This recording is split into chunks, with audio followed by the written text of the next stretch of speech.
नमस्कार स्टूडेंट, आज की आपकी इस क्लास में आप सभी का स्वागत है।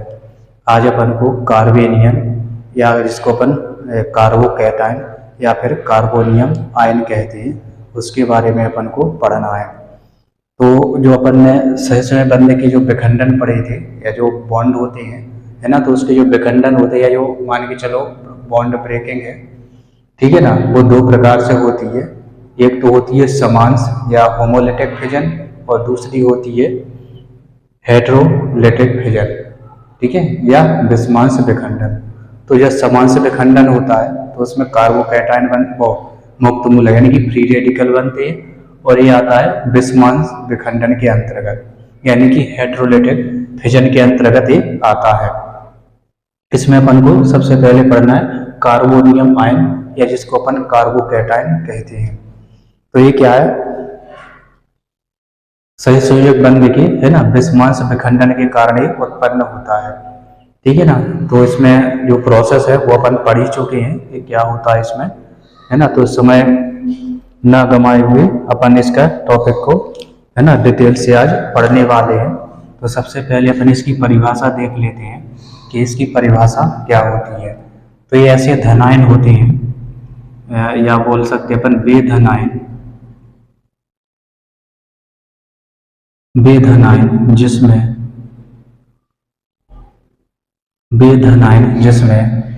कार्बन परमाणु पर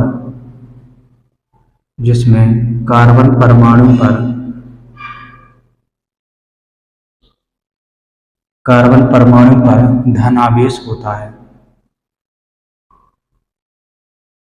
कार्बन परमाणु पर धन आवेश होता है, ठीक है। तो ऐसे ये धनायन होते हैं जिनमें कार्बन परमाणु पर धन आवेश होता है।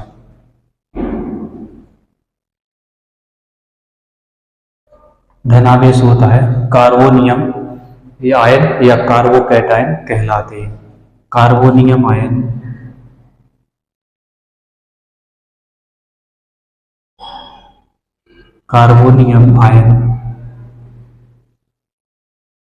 या कार्बोकैटायन कहलाते हैं, या कार्बोकैटायन।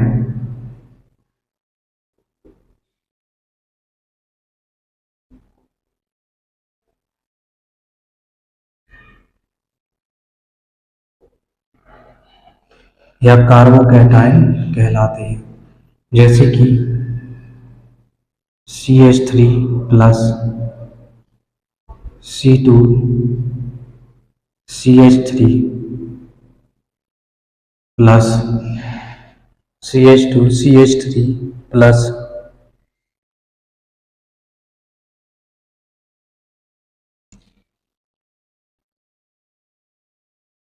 एक होता है C6 या फिर C6H5 CH2 plus CH2 plus. इसको बोलते हैं अपन मेथिल कार्बोनियम आयन। ये है methyl carbonium ion.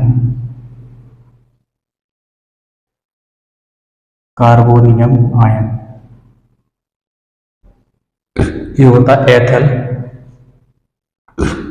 Ethyl carbonium ion.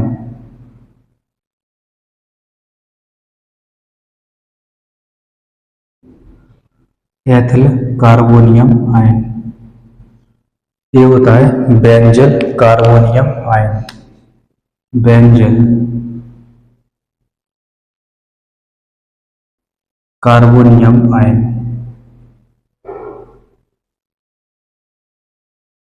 Benzyl carbonium ion.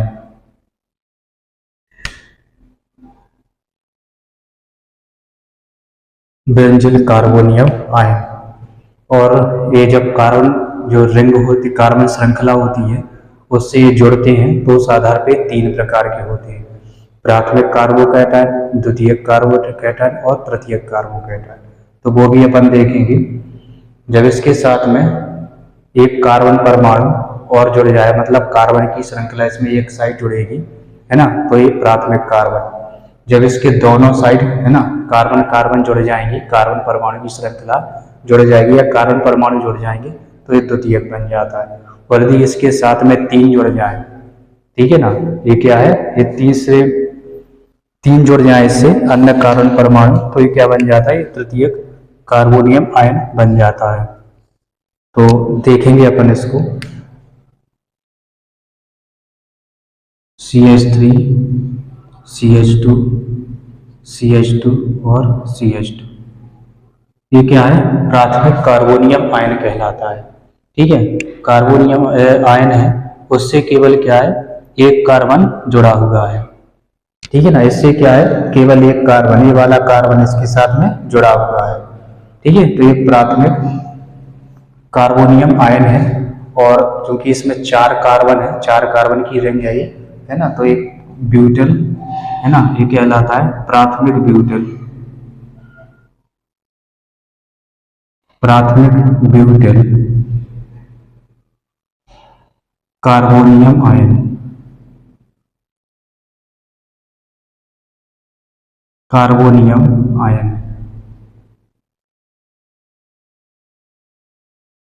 प्राथमिक ब्यूटेल कार्बोनियम आयन। इसके बाद देखेंगे अपन द्वितीयक कार्बोनियम आयन।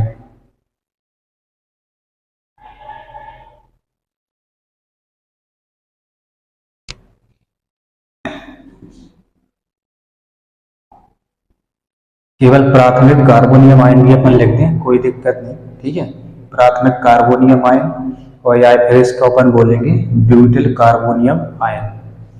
इसके बाद द्वितीयक देखेंगे अपन, ये है द्वितीयक,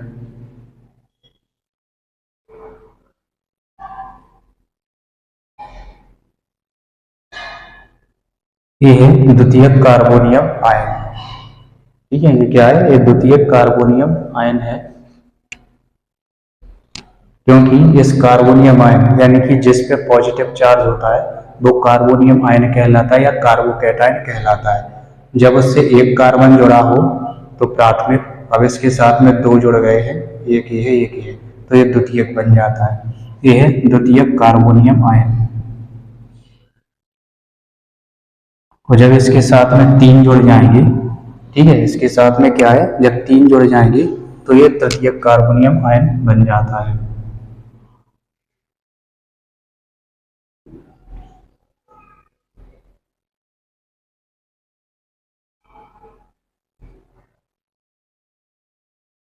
इस तरीके से इसमें 3 जुड़ गए हैं तो ये क्या बन जाता है, तृतीयक कार्बोनियम आयन बन जाता है, तृतीयक कार्बोनियम आयन। अब इस पढ़ने के बाद इसकी कुछ रिएक्शन होती हैं, है ना, ये एडिशन रिएक्शन यानी कि योगात्मक अभिक्रिया दर्शाता है, एलिमिनेशन रिएक्शन दर्शाता है, और अपहरण यानी कि जिसके साथ में क्या है, जो हाइड्रोजन परमाणु है, ठीक है ना, यदि ग्रहण कर लेता है कोई आयन है, या जो मान के चले कार्बोनियम आयन है, ये किसी हाइड्रोकार्बन से क्या हाइड्रोजन ग्रहण कर ले तो इसे अपहरण बोलते हैं या बोलते हैं एब्स्ट्रैक्शन। ठीक है, तो अब इसकी कुछ अभिक्रियाएं हैं, वो अभिक्रियाएं भी अपन देख लेते हैं। अभिक्रिया पढ़ने से पहले इसके जो कुछ लक्षण होते हैं वो लक्षण अपन देख लेते हैं। तो इसमें सबसे पहला है, ये क्या होते हैं, धनावेशित आयन होते हैं, ये धनावेशित, ये धनावेशित आयन होते हैं।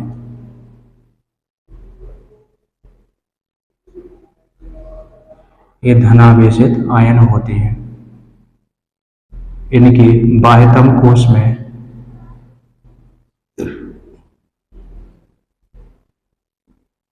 इनके बाह्यतम कोश में इनके बाह्यतम कोश में 6 इलेक्ट्रॉन होते हैं, 6 इलेक्ट्रॉन होते हैं। इनके बाह्यतम कोश में या धनावेश युक्त कार्बन परमाणु की बाह्यतम कक्षा में 6 इलेक्ट्रॉन होते हैं। ठीक है, जो कार्बन परमाणु है उसकी जो बाह्यतम कक्षा है उसमें 6 इलेक्ट्रॉन होती है। ये क्या होते हैं, अत्यधिक क्रियाशील होते हैं, ये अत्यधिक क्रियाशील होते हैं,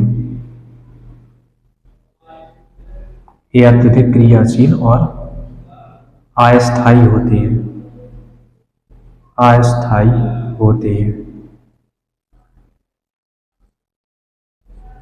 ये अत्यधिक क्रियाशील और अस्थाई होते हैं। ये इलेक्ट्रॉन ग्रहण करने के कारण ये इलेक्ट्रॉन ग्राही यानी कि इलेक्ट्रॉनों को ग्रहण करते हैं। ये इलेक्ट्रॉन ग्रहण करने के कारण इलेक्ट्रॉन ग्रहण करने के कारण ये इलेक्ट्रॉन ग्रहण करने के कारण इलेक्ट्रॉन स्नेही होते हैं। इलेक्ट्रॉन स्नेही इलेक्ट्रॉन स्नेही होते हैं। इलेक्ट्रॉन स्नेही होते हैं।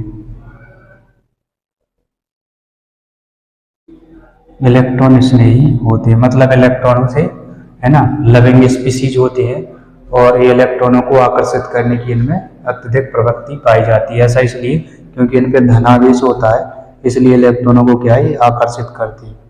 ये मूल मूलक के रूप में जाने जाते हैं। ये जो है ये मूल मूलक यानी ठीक है ना, ये मूल मूलक के रूप में जाने जाते हैं। जैसे कि आपका है ना जो ये CH3 है या मेथिल कार्बोनियम आयन है, ठीक है, ये मूल मूलक कहलाता है। इसके अलावा जो धनावेशित कार्बन परमाणु होता है इसमें sp2 संकरण होता है। जो धनावेशित युक्त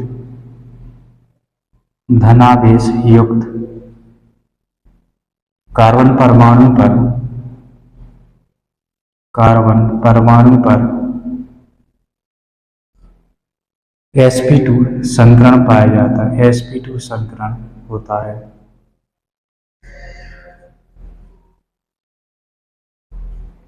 इसमें क्या होता है sp2 संकरण होता है। जो धनावेशित कार्बन है इस पे sp2 संकरण होता है।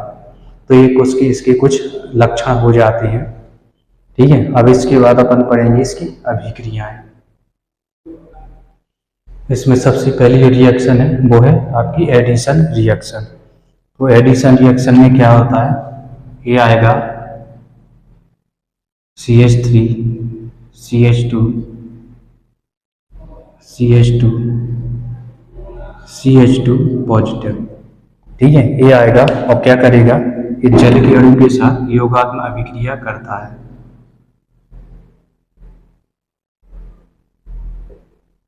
ये लोन पेयर कहलाते हैं, जो जल के अणु के पास होते हैं और ये क्या होते हैं, ये बंध बनाने में भाग नहीं लेते।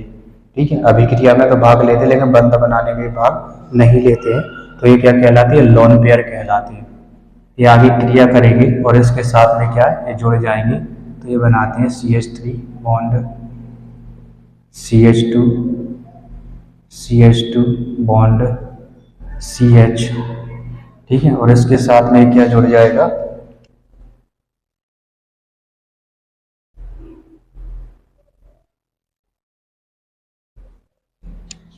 CH2, यहाँ पे OH, यहाँ पे H। ठीक है, इस तरीके से ये जुड़ जाता है।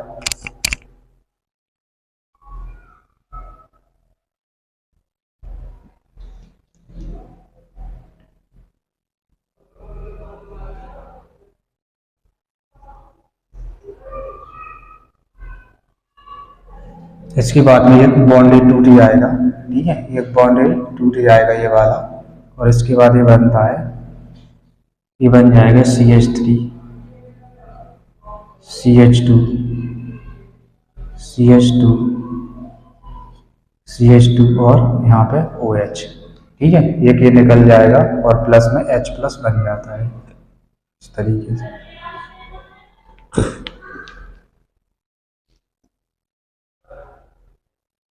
तो इस तरीके से एडिशन रिएक्शन है ना, नाभिक स्नेही से आसानी से इलेक्ट्रॉन ग्रहण कर योग कर देते हैं। तो पहले इसके साथ में जुड़ जाएगा, ठीक है, और उसके बाद आगे रिएक्शन होगी तो क्या हो जाएगा, ये H अलग हो जाता है H प्लस, और OH इसके साथ में क्या है, ये जुड़ जाता है ना। तो इस तरीके से योगात्मक अभिक्रिया होती है और इसका नाम होता है ब्यूटाइल एल्कोहल। इसका नाम है ब्यूटाइल एल्कोहल, ब्यूटाइल एल्कोहल। ठीक है, इसका नाम है ब्यूटाइल एल्कोहल। ठीक है, तो इस तरीके से इसमें ये एडिशन रिएक्शन होती है। इसके बाद अपन देखेंगे एलिमिनेशन रिएक्शन, या जिसको प्रोटॉन विलोपन अभिक्रिया कहते हैं। ठीक है, क्या बोलते हैं इसको? प्रोटॉन विलोपन अभिक्रिया कहते हैं। तो दूसरे प्रकार की रिएक्शन है। ठीक है, इसको यहाँ पे लिखेंगे प्रोटॉन विलोपन अभिक्रिया।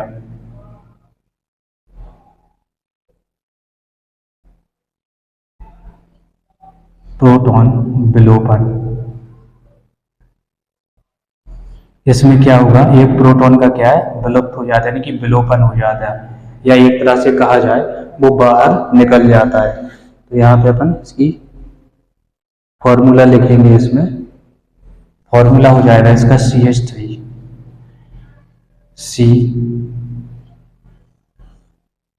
यहाँ पे CH3, यहाँ पे H, यहाँ पे CH2 पॉजिटिव।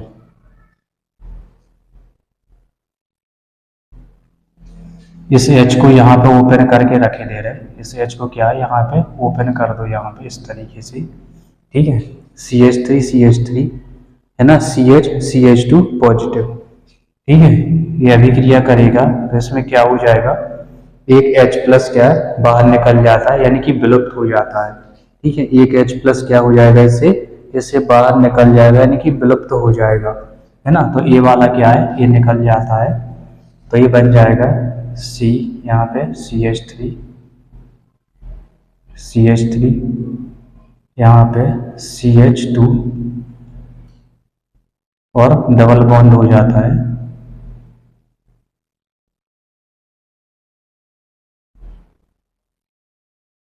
और प्लस में H प्लस। ठीक है, ये प्रोटॉन क्या है इसमें निकल जाता है ना, इसलिए इसको क्या है विलोपन अभिक्रिया कहते हैं। ये जो बॉन्ड है ये ऊपर आ जाता है, यहाँ पे ये वाला बॉन्ड क्या है यहाँ पे आ जाएगा, हाइड्रोजन निकल जाता है। ठीक है, तो इसके साथ में प्लस जोड़ करके ये प्रोटॉन बाहर निकल जाता है ना। तो चूंकि इसमें क्या है, इस कार्बोकैटायन से एक प्रोटॉन का विलोपन, यानी कि प्रोटॉन बाहर निकला है, जो H प्लस होता है इसको प्रोटॉन कहते हैं। ठीक है, ये क्या है, ये प्रोटॉन है। इसको अपन H प्लस आयन भी बोल सकते हैं, या हाइड्रोजन धनायन बोल सकते हैं, या फिर इसको प्रोटॉन भी कहते हैं। ठीक है, तो ये प्रोटॉन क्या है बाहर निकल जाता है, इसलिए इसको प्रोटॉन विलोपन अभिक्रिया कहते हैं।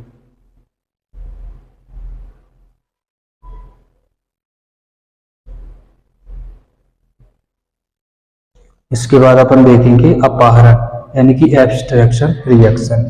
तो मैं इसको अरेंज किए दे रहा हूँ। इसके बाद इसमें जो तीसरी अभिक्रिया है वो भी अपन इसमें देखेंगे।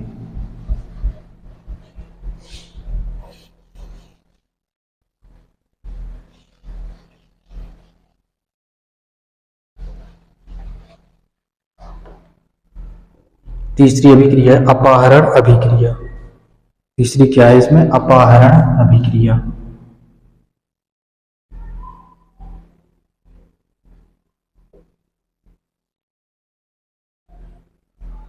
इसमें क्या होता है, इसमें एक कार्बोनियम आयन आएगा, यानी कि R है। R क्या है, कोई भी सभी कार्बोनियम आयन है। ठीक है, तो ये क्या करेगा, ये हाइड्रोकार्बन से क्रिया करेगा HR। ठीक है, कोई हाइड्रोकार्बन आएगा और इससे क्या करेगा, ये रिएक्शन करेगा, और इसके बाद में क्या बन जाएगा, ये RH बन जाएगा, RH। ठीक है, और प्लस में क्या है, R पॉजिटिव, यानी कि R डैश इसमें से निकल जाता है, R डैश ये क्या है, ये निकल जाएगा। ठीक है, ये RH जुड़ जाता है। ठीक है, और इस R डैश में प्लस लग के ये बाहर हो जाता है। ठीक है, तो जो कार्बोकैटायन है, ठीक है, ये क्या करेगा, ये हाइड्रोकार्बन से एक हाइड्रोजन ग्रहण कर लेगा, ये हाइड्रोजन इससे जुड़ जाता है, और ये R प्लस क्या है बाहर हो जाएगा, कि R डैश क्या है बाहर हो जाता है। कार्बोनियम आयन द्वारा किसी हाइड्रोकार्बन से हाइड्रोजन ग्रहण करना अपहरण कहलाता है। यहाँ जो R प्लस है ना, कार्बोनियम आयन है, ये क्या है, कार्बोनियम आयन है, और इस हाइड्रोकार्बन से H लेकर के है ना, इसको R डैश को क्या है बाहर कर देता है। ठीक है, यानी कि ये कार्बोकैटायन क्या होता है, एक जो हाइड्रोकार्बन है उससे हाइड्रोजन ग्रहण कर लेता है, इसलिए इसको क्या है अपहरण अभिक्रिया या अपहरण रिएक्शन कहते हैं। इसके बाद आता है इसका स्थायित्व, कि स्थायित्व का क्रम क्या है। तो जैसे आपका फ्री रेडिकल में स्थायित्व मिला था, वैसे ही इसमें भी इसका स्थायित्व होता है, यानी कि ये सबसे ज्यादा स्थायी होता है। ठीक है ना, ये सबसे ज्यादा स्थायी होता है, फिर ये वाला और फिर ये वाला। ठीक है, तो इसको यदि अपन बोल दें, ये होता है 1 डिग्री, ये होता है 2 डिग्री और ये होता है 3 डिग्री। ठीक है, तो 3 डिग्री क्या होता है, सबसे ज्यादा स्थायित्व होता है, स्थायी होता है। इसके बाद 2 डिग्री होता है और 1 डिग्री क्या है, सबसे कम स्थायी होता है। ठीक है, तो ये स्थायित्व का क्रम आपको ध्यान रखना है, ये इसके स्थायित्व का क्रम होता है। इसके बाद अपन देखेंगे इसकी संरचना, जो कार्बोकैटायन है। ठीक है, इसकी अपन संरचना देखेंगे, इसकी अपन संरचना बनाएंगे।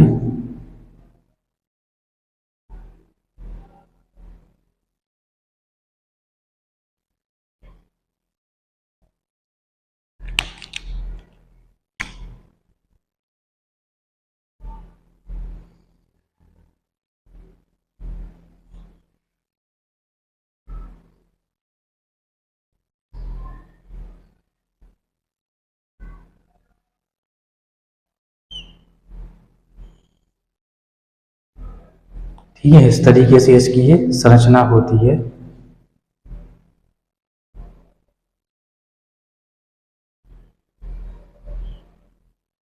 इस तरीके से इसकी ये संरचना होती है।